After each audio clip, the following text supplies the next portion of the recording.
This book, I would say the thesis of it came out and said the left side of the political spectrum has become too focused on process and not results when it comes to governing.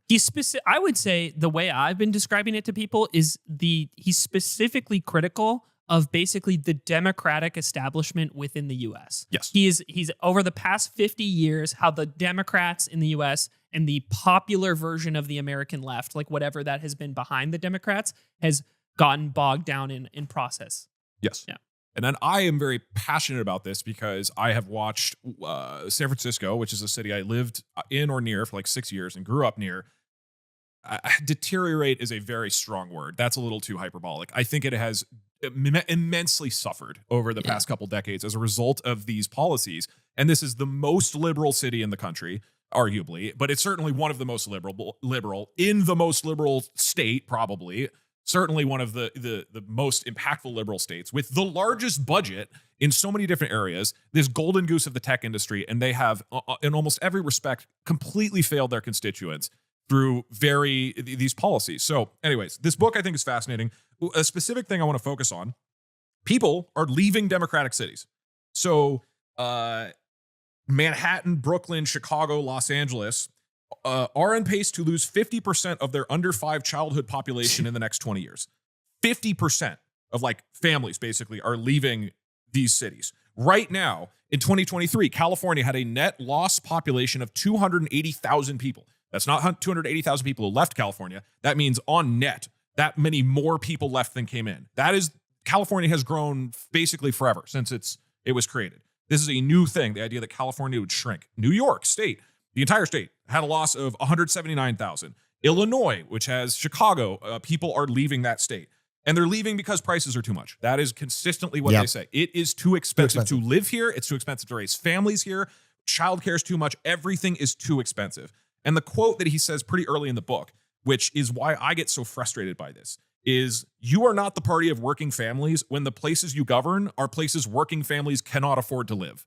Yeah. And this is what I've gotten so just upset about over the years. And not only that, even if you don't care about, I don't know, impoverished people and you only care about winning elections, right now, because of the population shifts, New York, Rhode Island, Illinois, Minnesota, Oregon, California, very left-leaning states, are on track to lose seats in the House of Congress, right? To lose electoral votes. So, and then Florida, Texas, Idaho, Utah, very red states are gaining them. And so if this trend continues, it also would make it much, much, much, much harder for a future Democratic candidate to win the presidency, because usually it's all based on these swing states. But that's not going to matter if some of the most powerful blue states just don't have as much representation because there's less people. And so the biggest thing is this comes down to the fact that in Democrat-led cities in America, there is an enormous amount of processing and permitting and legal process that prevents things from being built. The most obvious is housing. So in 2023, SF, San Francisco, issued about 7,500 new housing permits. San Francisco has a city of about 1 million.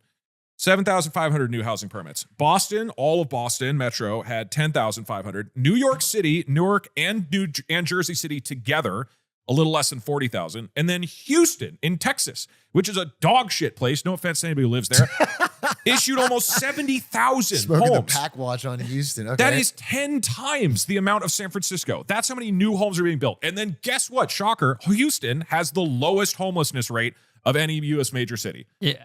They dug into this a lot in the book, was how, and this cites another book that I've heard from multiple people is very good that I want to read for myself, which is called Homelessness is a Housing Crisis. Yes. And it basically goes over how anything that is a suspected indicator of homelessness, stuff like poverty or drug use, are these predictors of homelessness or mental illness, and walks through point by point how all of these things actually don't correlate with homelessness at all. And that homelessness is solely correlated with housing prices and availability and affordability of homes. Yes. Yeah. And I think it's funny because, using a place like, you could use a place like Houston as an example in a red state, in a red city. I don't know if they have a Democratic mayor or not. I don't know Houston. But that you know, California has more like social welfare than Texas does. Mhm. But there are way more homeless people in Yep. California. Or sorry, in Yeah. California. Yeah. And this basis of like housing availability is the major factor at play of whether or not people wind up in the streets or not. And there are other factors that are like tied into it that make it more difficult to say like get off the street once you're there, right? It's not that these other things are not factors involved in some capacity, but people need to be in houses first, and you need to enforce policy that makes housing available to all people as much as possible. I liked the analogy that was used in the book a lot, which is that housing is like a game of musical chairs. And it's like there might be people who are poorer or suffering from mental illness or drug addiction, but if everybody has a chair in the room, they can Get a seat. Everybody, when the music stops, they can sit Eventually. in a seat. Yeah. But when you start removing seats, it's the person who is suffering from drug addiction that's most likely to fall through the cracks first. Right. And housing is like I mean, this is kind of where the housing as a human right crowd is so right, in my opinion. It's like, and the way I think this is a big thing of how Finland basically solved homelessness in the country, which is, very different scale of country. I understand that. But Finland got rid of homelessness because they just they just made sure everybody has a home. And that is the way they handled it, right? Which is I think at the root of like making housing widely available is that like making sure that people can build as much of it as possible. Yeah, you playing a clip?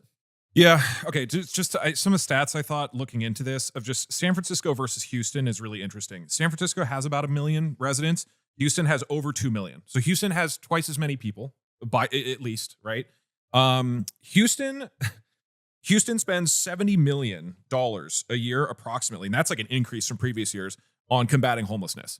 Again, this is the city that has the lowest homelessness rate of any major US city, about 70 million a year. San Francisco spends $850 million a year on homelessness.